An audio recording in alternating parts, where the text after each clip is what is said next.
ગુરુ સમાન એવા સંતો જે સરદાર આંગણે અને એમાં પાર્ષદો મળ્યા છે આપણને, જે આ બ્રહ્માંડમાં ગોતવા ગયા ના મળે એવા પાર્ષદો મળ્યા છે આજે.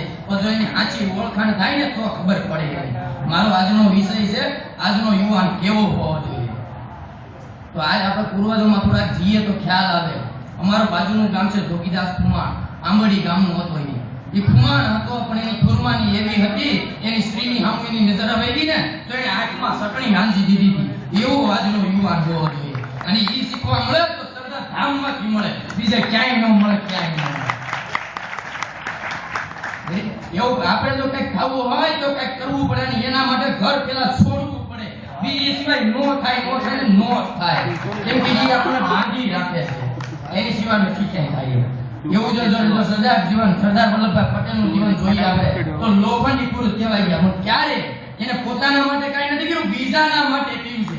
તમે આજથી એવી પ્રતિજ્ઞા કરો, મારા માટે નહીં બીજાના માટે જીવી બતાવો તો કંઈક થાય. પોતાના માટે કરવાથી કાંઈ ન થાય.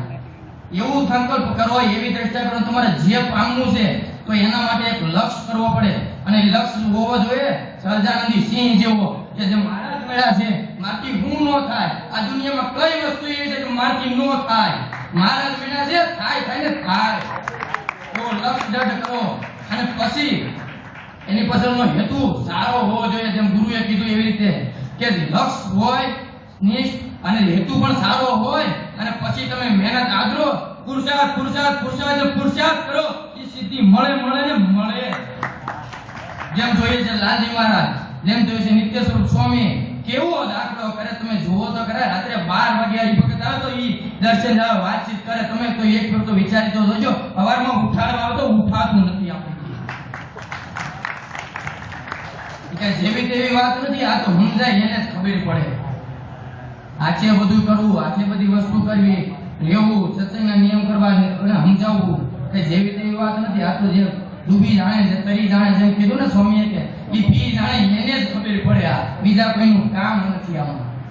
એવી જ રીતે સત્સંગમાં એવું જ છે, જે જાણે ને એને જ ખબર પડે. જે આ કોટી બ્રહ્માંડનો માલિક જે આવ્યો છે ને, અને એને ઓળખાણ થાય ને, એને કોઈ બીજાની કોઈની જરૂર ન પડે. પછી એને બીજા કોઈથી કંઈક બંધાય નહીં, અને ઈ ધારે ને ઈ કરી શકે.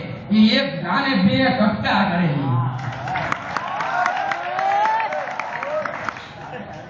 કાલે હું વિચારતો હતો કે હું કરું, કેમ ટોપિક લેવો, કેમ બોલવું. હું સરદારમાં પહેલી શિબિર ભરી છે, મેં શિબિર નથી ભરી અત્યાર સુધીમાં. હું એવું નથી કે સરદારમાં જ આવ્યો તો અહીંયા ભણ્યો તો, એવું નથી. એટલે એવું હોય જેના મનમાં કંઈક ખાવું છે, કંઈક કરવું છે, એને કંઈક તેજની ન જરૂર હોય. કે કાલ મેં સાંભળ્યું કે ચાદર લઈને આમ એટલા પગલામાં, તો ખોટી વાત છે મારે માનવા પ્રમાણે. એવું નથી હોતું. તમારે તો કરવું હોય તો એની પાછળ મહેનત કરો તો થાય ને થાય. તમારી પાસે પૈસા નથી, હું બિલ ગેટ્સ ની બધા પૈસા વાળા હતા પહેલાથી. તમે એવું વિચારતો કે એની પાસે આવું તો કોઈનો સપોર્ટ ની જરૂર નથી. એક મહારાજનો સપોર્ટ તો તમારે એના સપોર્ટ ની જરૂર છે. સપોર્ટ આપે કોણ? અને આપીને તમને બીજો આપવાનો હું? મારા જેટલું કોણ આપવાનો? તો પછી તો હવે આજ પછીના જેવા સંકલ્પો હોય, જેવા સારા સંકલ્પ લઈ અને એવું આજનો આજથી કે નિત્ય સ્વરૂપ સ્વામી કે સરદાર મંદિર કે વડતાલ કે નિત્ય સ્વરૂપ સ્વામી કે જે બી હોય આપણા સંપ્રદાય, મારે એક સંપ્રદાય માટે કંઈક કરી ચૂકવાની ભાવના થવી જોઈએ.